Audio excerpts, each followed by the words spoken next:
Okay, so I've got my royal memorabilia out of the closet, and this is a book called Our Princesses and Their Dogs, which is about George VI, his two daughters and his wife, the Queen Mum, and there's the Queen, George VI, Queen Mum, and there they all are. And I got this from my mum, when she died, and it's all very, well, I have to confess, it's kind of emotional. My mum was the same age as the Queen, and from certain angles, kind of similar. And I mean, the Queen was, to some extent, my mum, even though I preferred my mum to the Queen, and Queen had her,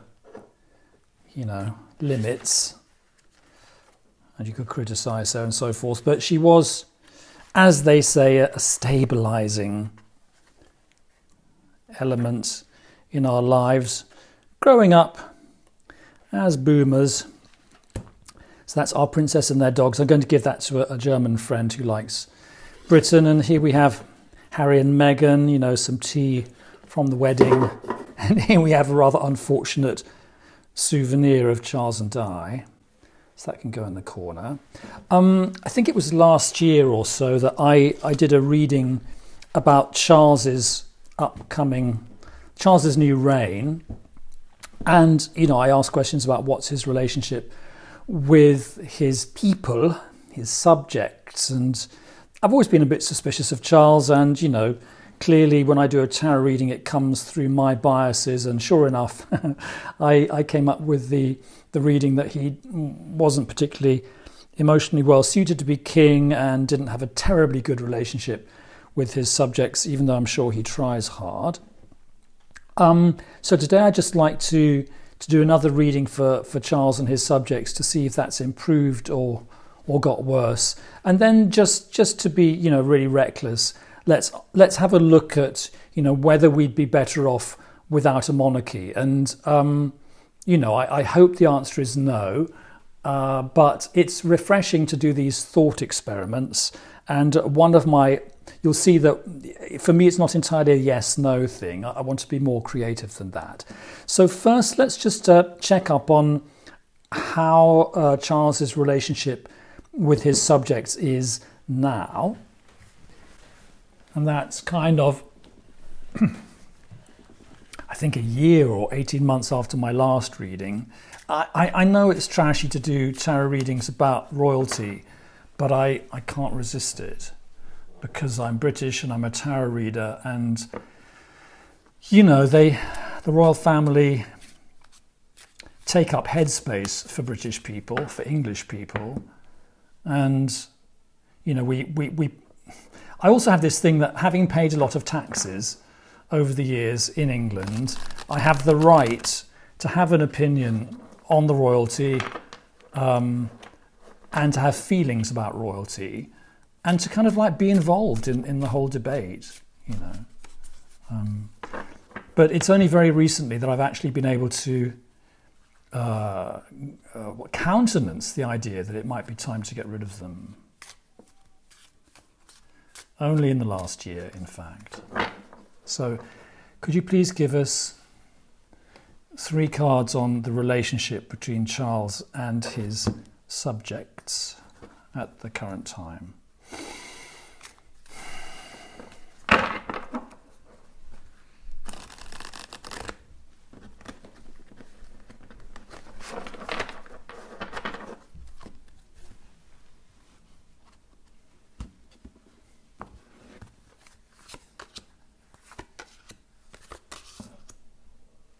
Okay,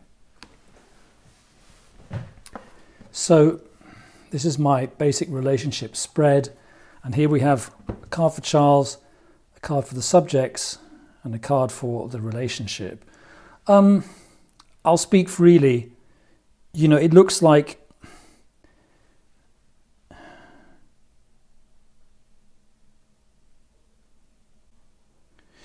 like the heart of England, the symbolic heart of England, is more now residing here in Charles's subjects than in him. And this is not a very good card for a monarch.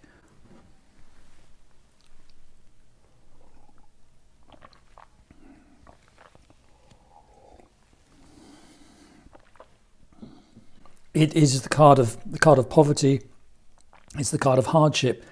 It's the card of being an outsider, and walking past the sanctuary, where the true life and the true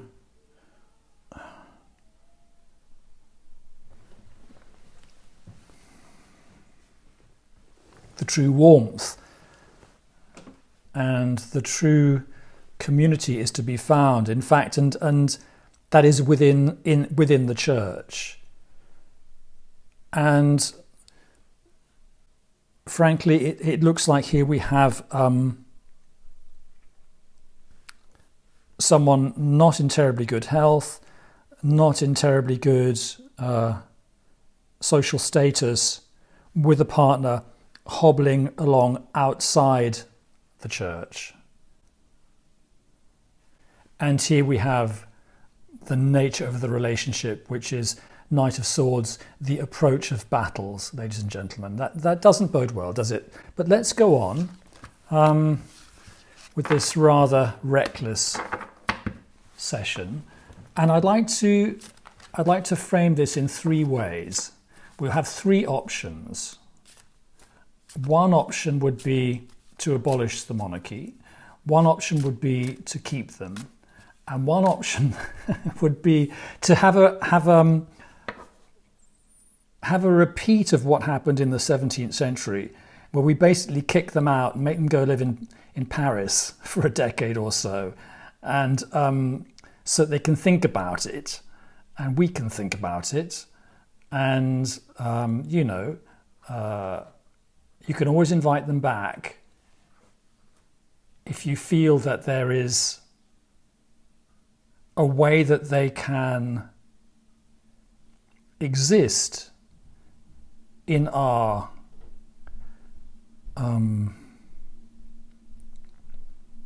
setup in a way that really is beneficial to us. And I'm not a complete Republican. I think in some ways it's quite a good idea to be nominally sort of answerable to the monarch rather than answerable to your prime minister. I think it's not a bad idea, and I think in some ways a monarch is better than, you have in Germany and France you have this strange. Well, in Germany, for example, you have this strange president who has no power except ceremonial, and that person has to be, I don't know, elected or chosen somehow. I'm not against having someone whose family supposedly goes back 1,000 years, because that's what it's all about.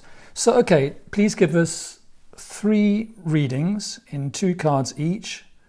We'll have A, keep them, B, get rid of them, 3, send them off to think about it for 10 years, or some such period.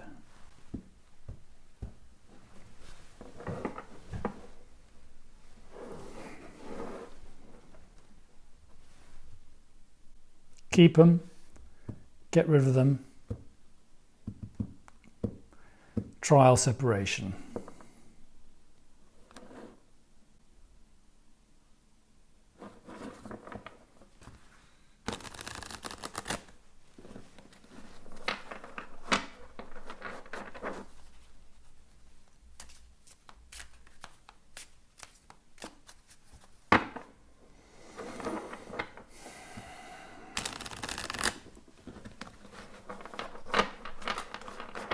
And incidentally, in each of these 3 pairs, 1, 2, 3, I am going to use the yin-yang rule. So dignity by majority. You'll see what I mean. If one of the pairs is 2 reverse cards, I will reverse that pair, but I will judge it per pair.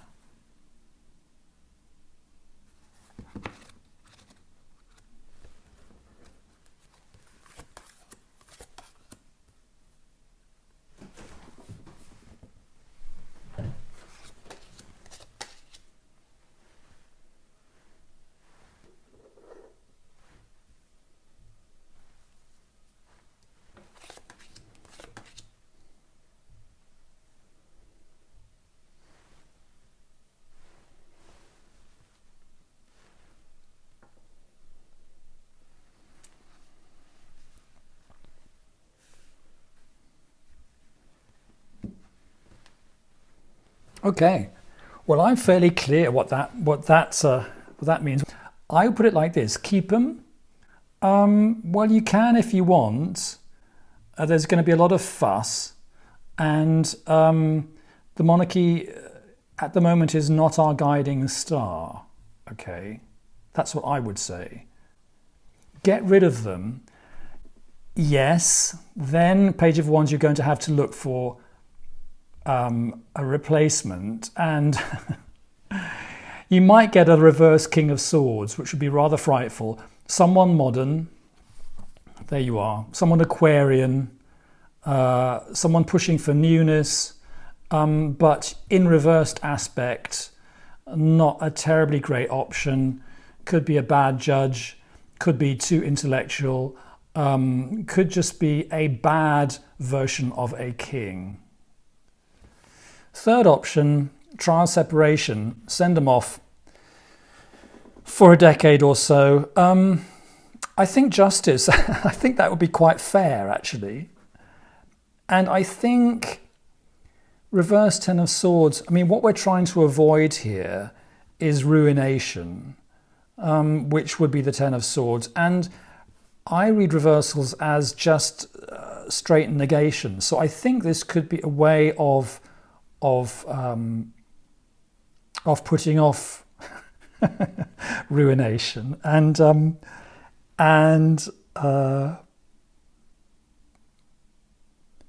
proceeding into the future